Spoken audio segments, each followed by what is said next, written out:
Welcome. We're here at Restaurant 11 Madison Park. I'm Daniel Holm. I'm the chef here. And as you see, we're getting ready for the holidays. What I want to show you is how to best carve a turkey and also what knife are best to use. You're going to need a meat fork. Then also I recommend to use a boning knife. You're going to use that to remove the legs and the breast. And then last, a slicer.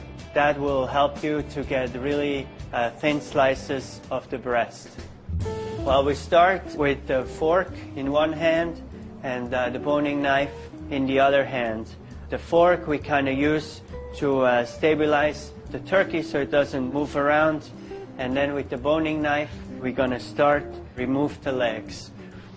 What I like about the boning knife is that you kind of can feel where the bones are so you don't cut in them.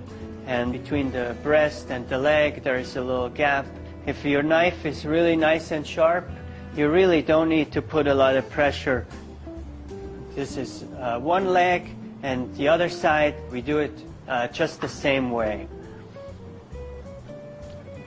The breast has a little bone in the middle, and you're going to go slightly on one side of the bone for the one breast and slightly on the other side of the bone for the other breast.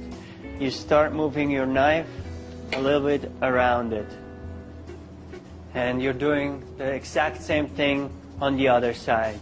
You use the fork to stabilize the turkey. You cut slowly on this side, and it takes maybe 6-7 cuts until you kind of feel that your knife is hitting the bottom here.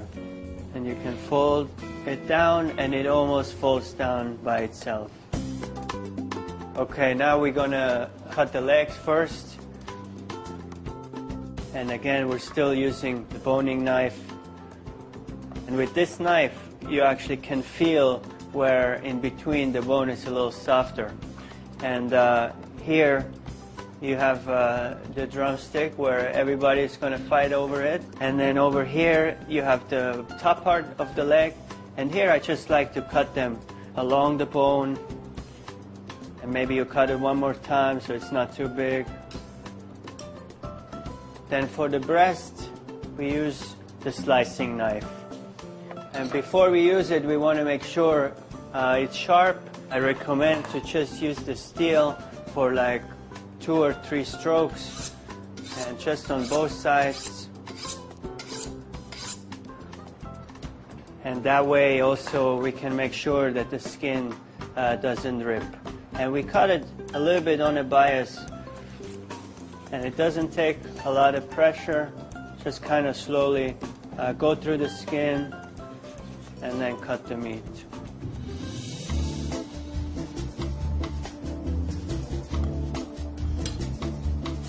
I like to serve it family style with all the, side dishes. And I want to show you one plate. We're going to use a little bit of the breast here and a piece of the leg, so you have some dark meat as well. And for sides, we have some brioche raisin stuffing, some cranberries here, some Brussels sprouts as well with a little bacon. We have some sweet potatoes. And then, of course, in the end, we finish with a little gravy. Remember, the key to carving your turkey properly are the right tools and sharp knives and, of course, great recipes. Please enjoy your holidays.